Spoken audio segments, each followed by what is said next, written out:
Okay, hi Davis. BTC Asia is just around the corner. We are really excited to have you here with us today. To kick things off, could you give our audience a quick introduction about yourself? Yeah, pleasure to be with you. We're all very excited about our second edition of Bitcoin Asia. So I'm originally from the United Kingdom. I am currently based in the Middle East. I've been here for about 10 years.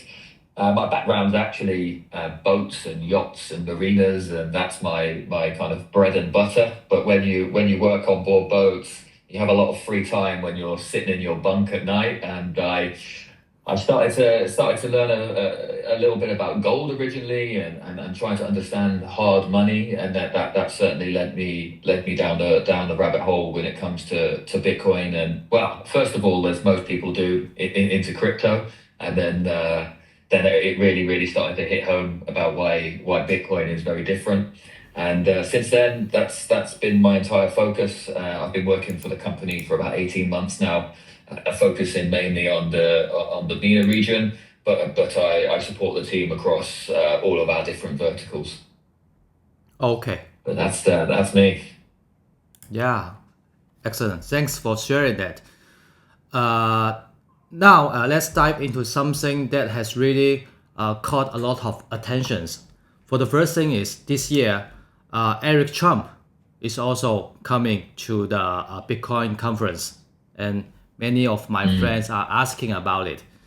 That definitely raised some eyebrows. Should we expecting any big moves?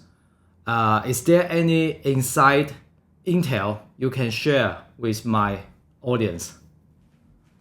Wow, yeah, I have the best job in the world, and I wouldn't want to do anything to risk that. So I don't think I can share any specific alpha, so to speak. But certainly, we were actually very lucky at Bitcoin MENA in 2024, just after the election result, to welcome Eric Trump.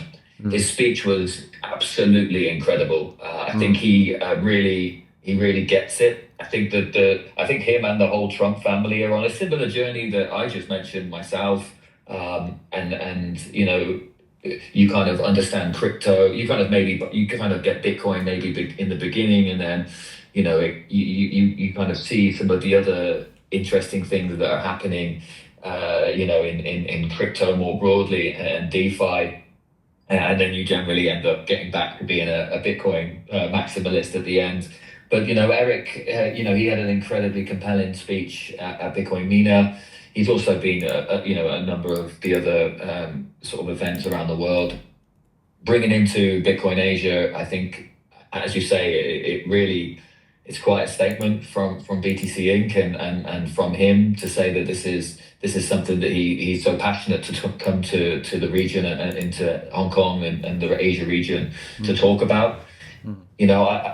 When I hear him speak, this family has had a history of troubles with the banking system and trying to move money, and I think he's felt firsthand some of the issues that all of us face when it comes to traditional banking. And I think it's just incredibly exciting to have the president, not just the president of the United States, but his family and closest confidants, publicly going and speaking around the world about this technology and why it's important and why it's so revolutionary. And I think you can expect, the Bitcoin Asia audience can expect to have more of that information. I speak to our wonderful Vivian, who leads the production of Bitcoin Asia. There's maybe a slightly different narrative on, the local market in Asia about Bitcoin and crypto, and maybe some of the things that are valuable and people really value in sort of, let's say, the West, compared to what the investors in Asia are looking at when they see this industry. And I think we can learn a lot from each other. I think personally for me, an Englishman, it's really important for me to invest in something which I know for the next 150, 200 years is going to do exactly the same thing. Every 10 minutes, the new block, and there's a hard cap. You can't, those sorts of things are very important to me. Less so some of the how-tos and some of the other things that maybe are a little bit more of interest in the Asia region. However, as I said, I think we can all learn from each other. And I think Eric's going to come over to Bitcoin Asia, and he's going to bring the message that we're all excited about in this part of the world, which is transparency, hard cap, permissionless kind of currency, and that I think that's going to be the important message that you're going to hear in the audience at Bitcoin Asia. Okay, very, very interesting. I will give it a thumbs up. Okay. Speaking of big moves, this cycle of Bitcoin feels quite different from what we have seen before, with the ETFs going momentum and institutional coming in to the Bitcoin. The whole market dynamic has shifted. What's your take on this trend, and how sustainable do you think this growth really is?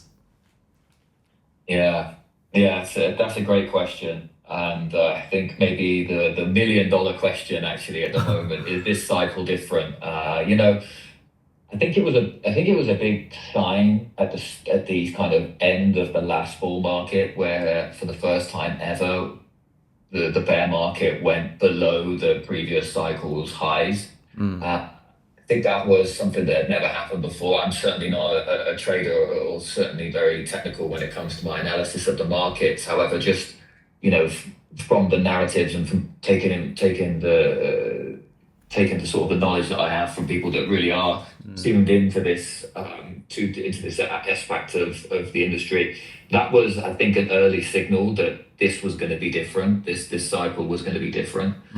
I think the basic economics for me is about as many Bitcoin maximalists, we have a bit of a crash course in macroeconomics when you start to understand sort of the properties of Bitcoin. And I'm certainly having a bit of a crash course in sort of traditional markets now and trying to understand some of the terminology that's happening at the moment and some of these products that are being built around Bitcoin.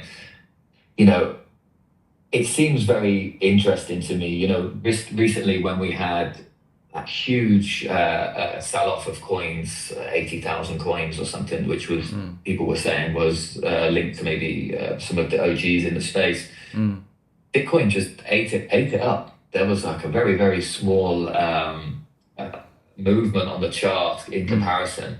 Yes. And I've been in the space since about 2016, and around that sort of time, I was particularly looking at sort of, crypto, let's say, not just Bitcoin, but, announcements of things like partnerships with Google and all these things would cause the market to react really positively. And today we're, every single day I tune into X and I see another multi-billion pound corporation, either making purchases or signaling to the markets and signaling to their shareholders that they're going to be purchasing Bitcoin.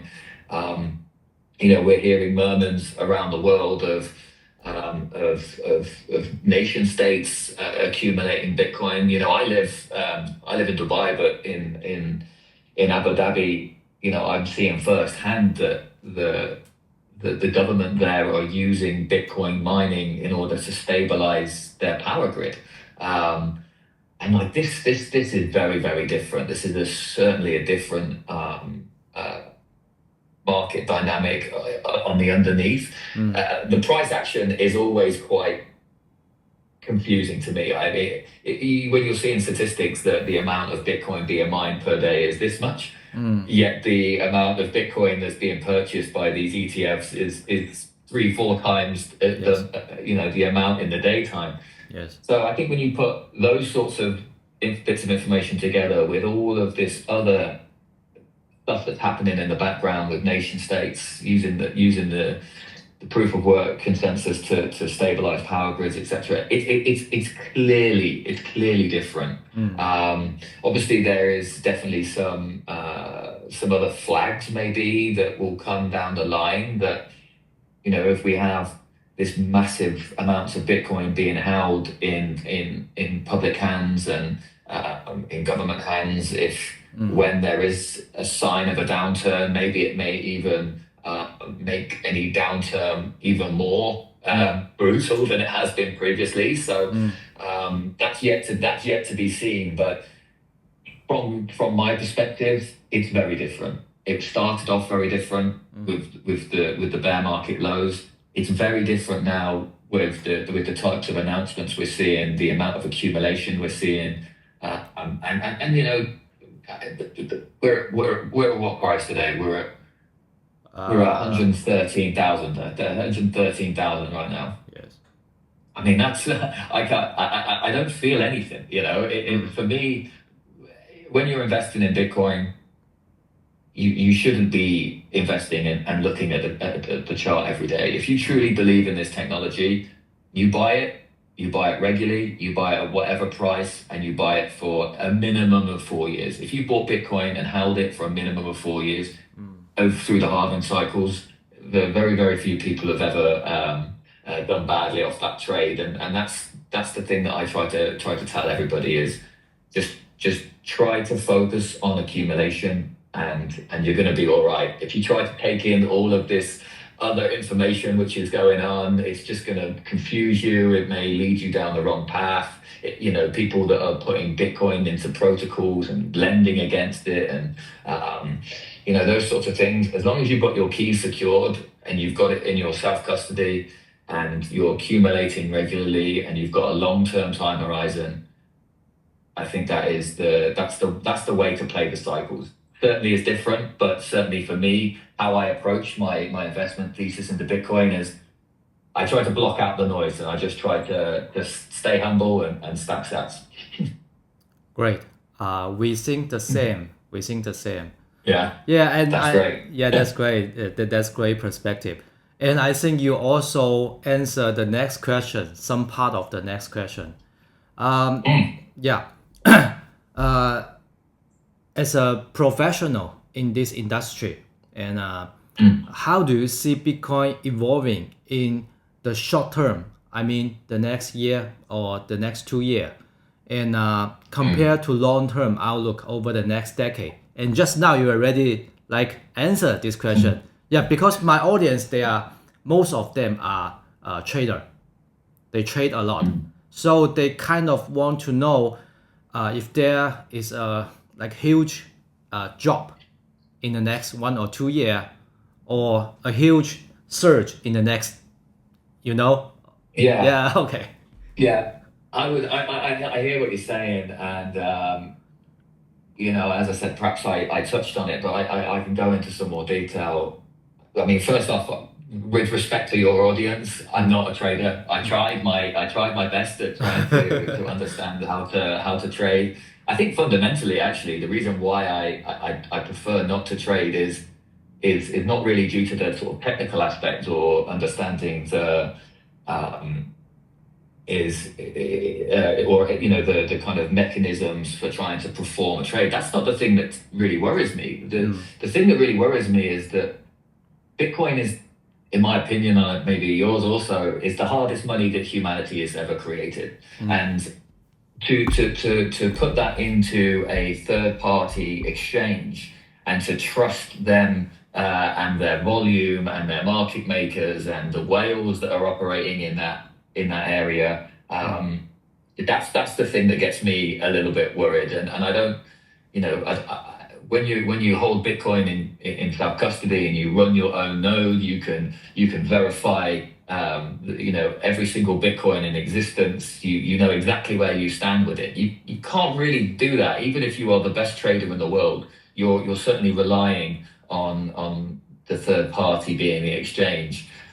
So that's my sort of a feeling on trading. But to say short term, we're about over a year now since the last halving. We could have 18 months almost now. We can expect, in my opinion, and especially with there just seems to be no slowing down with Bitcoin treasury plays, people raising huge amounts of capital to purchase Bitcoin. Nation states, whether being publicly or secretly, accumulating Bitcoin. For me, short term is certainly, as I said previously, not so important. But I would say that if a trader's mindset, I understand, I would say that if you're in a position to maybe extend your time horizon slightly away from maybe like the day trade to the kind of more of maybe a swing trade over a certain number of months, I think that's probably the way to play it. And maybe have some hedges set up on the sort of downside, and obviously always use stop losses and do these kinds of good trading practices that I was personally not very good at. But I can only see, we see lots of different things in the news. We had the Google banning of custody wallets. We had some news coming out of mainland China recently. We have all of these narratives that are building up, and Bitcoin doesn't seem to care at this point. And I don't see a world at this point over the next sort of 2 years, and I can be completely wrong. Black swan events can happen. The world is a crazy, unstable place. But then saying that, right? I'll make this point. In the same way as all markets suffer when there's a black swan event. If something happened in COVID being a great example, or some sort of war or something like that really does affect the markets. Bitcoin gets smashed like most other assets do. But I almost see that as like a feature and not a bug. I think it's crazy to me. When I first tried to buy MicroStrategy a couple of years ago, I found it absolutely insane that I couldn't buy it when I wanted to buy it. I had to wait until the market opened. Because I'm a Bitcoin guy, right? You can buy Bitcoin whenever you want, wherever you want, at any time of the day. 24 hours, yes. And yeah, so, that was really confusing to me. And so it makes absolute sense to me that, until maybe we get to the point where some of these traditional markets are trading 24/7 globally, Bitcoin is always going to be the one that somebody tries to get liquidity from. And that's why I say to people that are traders, in different parts, it's always good to have a bit of Bitcoin, even if you sell it at the time where it's going down. It gives you that liquidity to be able to maybe offset some of your other positions. But Bitcoin will always catch people out and bounce and continue to new highs. So don't trade Bitcoin. Buy Bitcoin, never sell Bitcoin. Put your Bitcoin in cold storage. Trade. I don't know if I can swear on your show. I won't. But trade the altcoins and trade these other assets. But treat Bitcoin more like your safe haven, your long-term store of value, your gold 2.0, and leave the fiat behind. Trade the cryptos. Hold and store your Bitcoin in self-custody. I think that's my message to the traders out there. Thank you. I will hold and diamond hand, and I will also tell my audience to hold Bitcoin. Yeah, buy the dip. That's what I do. Anytime it goes down, I'm so long that when it goes up, I feel nothing. I feel nothing. When it goes to 120K, I feel nothing. When it goes down, that's when I feel, and I don't feel stress or fear. I see it as an opportunity to buy. Right. Yeah, to buy. Where's my dry powder? Let me try and buy some, because I'm so long that I think that's the best way to do. Just accumulate. Great. Yeah, really believer. I know. Okay, the last question. The last question is about mining, because BTC is kind of strong related with mining. Bitcoin mining has always been a cornerstone of the ecosystem. From your perspective, how has mining changed compared to the early days, like 10 years ago or 5 years ago? And if looking ahead, where do we think mining is headed? That's the question. Yeah, I mean, I find I think Bitcoin.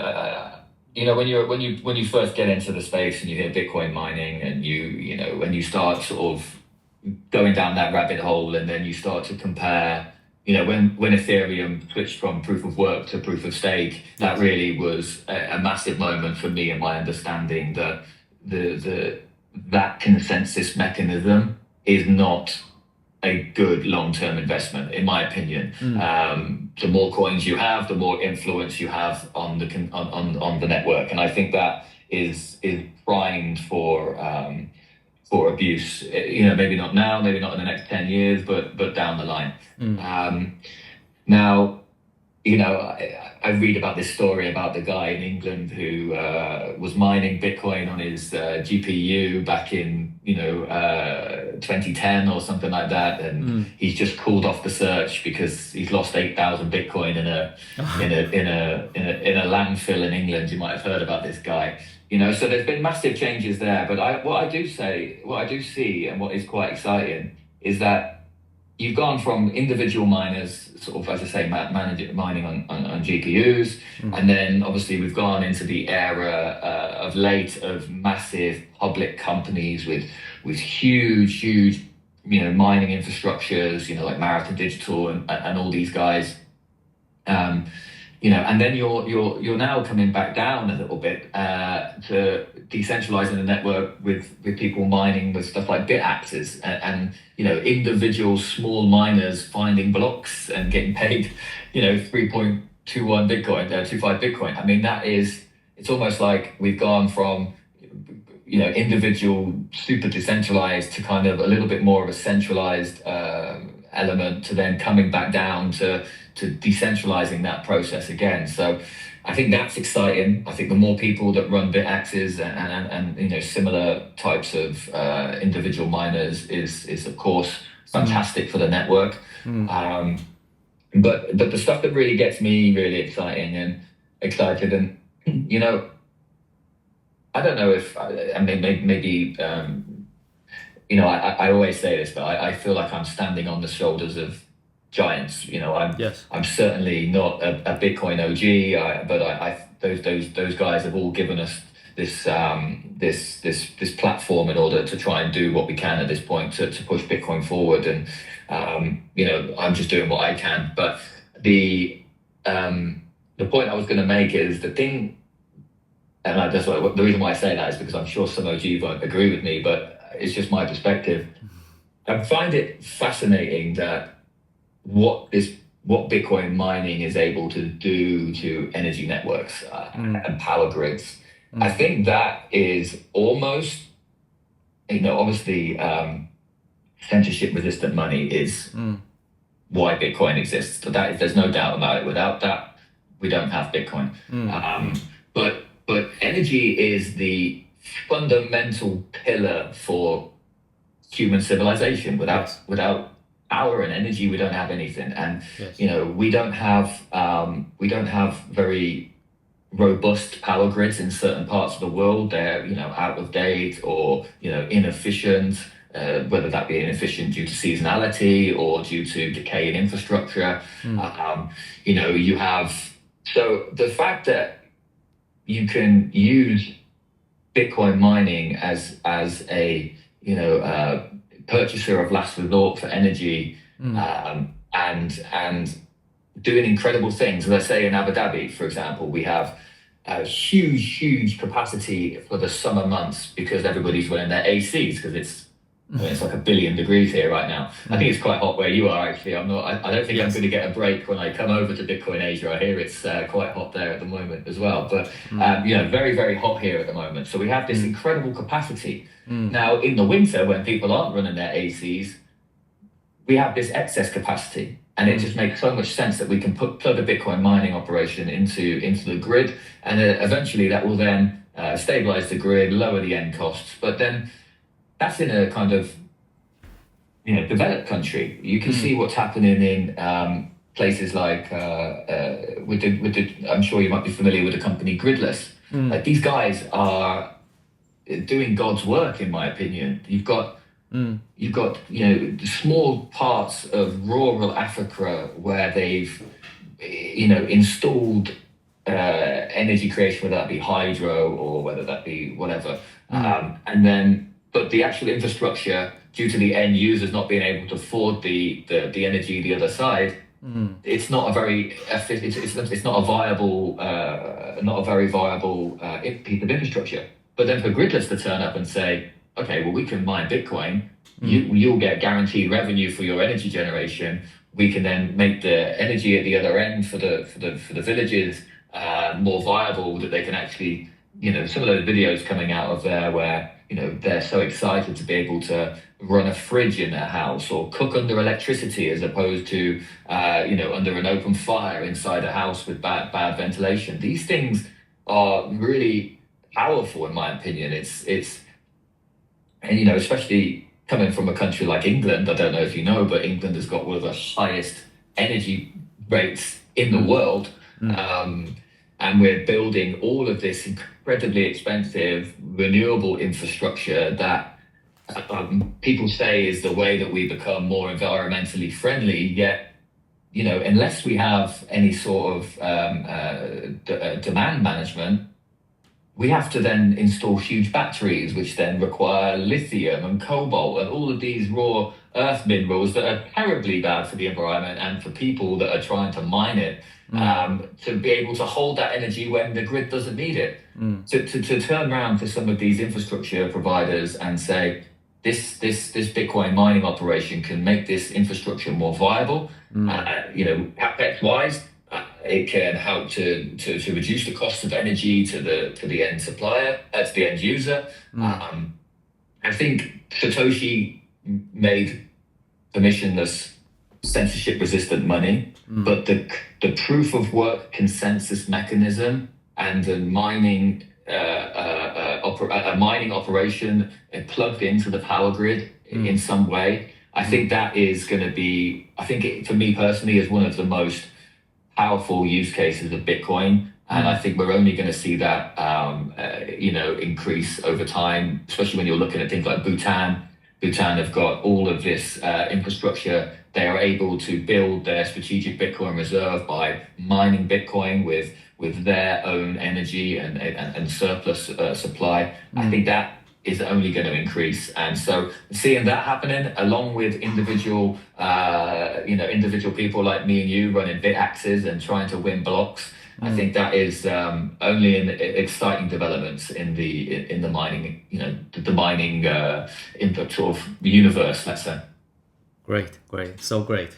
Yeah, you are talking about energy, the Bitcoin mining, and it's very enlightful.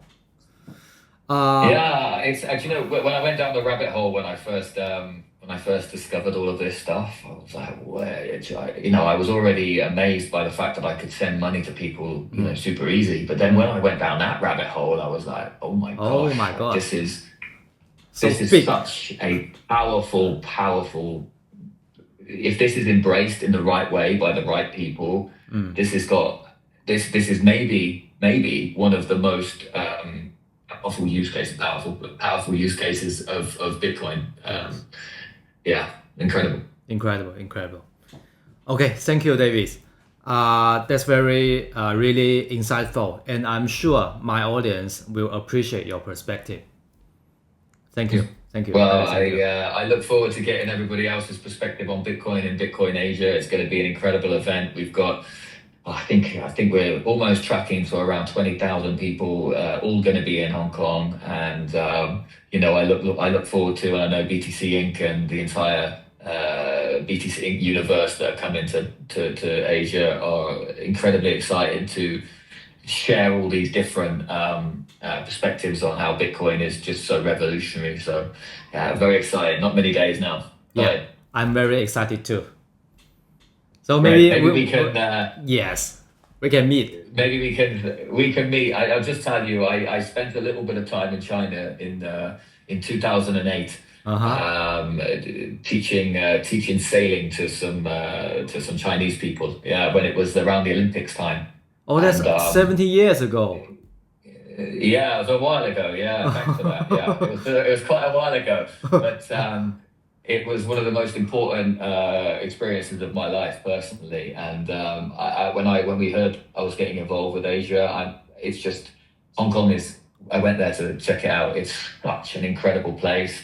I've traveled quite a lot. It's an incredible city, incredible vibe, really intelligent, smart people. And I think to have a second edition of Bitcoin Asia there and bringing even more people together at this time that Bitcoin is just hitting this critical mass, it's amazing. But maybe we can go for a hot pot whilst we're there. Yeah, that's my favorite. Of course. And you will see a new Hong Kong, a new China, because things change a lot.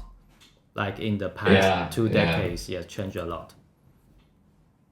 And now. 很好，很好。Thank you, Greg. Thank you, Davis. Thank you, sir. I think we say what's 回头见 maybe. Yeah, 回头见。 See you later. 回头见。See you later. Yes, see you later. Okay, thank you. Great, sir. Thank you very much. Thank you. Have a great day. You too.